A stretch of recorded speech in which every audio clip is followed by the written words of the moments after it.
యెషయా గ్రంథము 54వ అధ్యాయము 3వ వచనం చదవండి. కుడివైపునకును ఎడమ వైపునకును నీవు వ్యాపించెదవు, నీ సంతానము అన్యజనుల దేశమును స్వాధీనపరచుకొనును, పాడైన పట్టణములను నివాస స్థలములుగా చేయును. దేవునికి స్తోత్రం కలుగును గాక.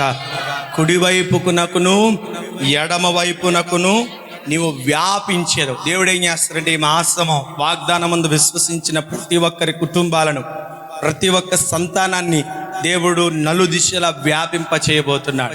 రెండవది అంటున్నాడు, నీ సంతానము అన్యజనుల దేశమునంటే ఏం చేస్తుంది తెలుసా? స్వాధీనపరుచుకుంటది. అన్యుల స్వాస్థ్యాన్ని నీ సంతానము, ఏ సంతానము?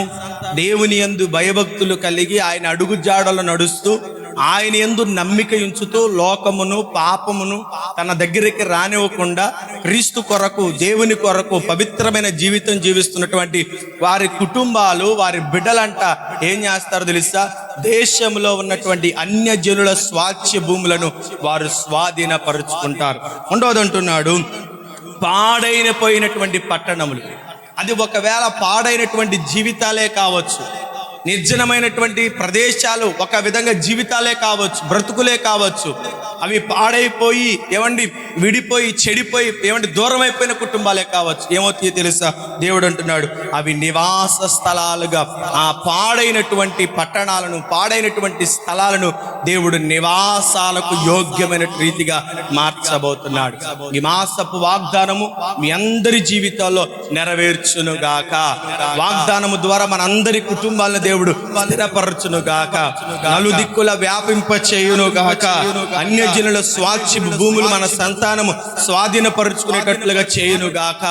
ఆయన అక్కడ రాయబడినటువంటి మాట, పాడైపోయినటువంటి ప్రదేశములను నివాసాలకు యోగ్యముగా మార్చినట్లుగా మీ అందరి జీవితాలను, మనందరి కుటుంబాలను, పాడైపోయినటువంటి స్థలములన్నిటిని దేవుడు తన మహిమ కొరకు వాడుకొనుగాక.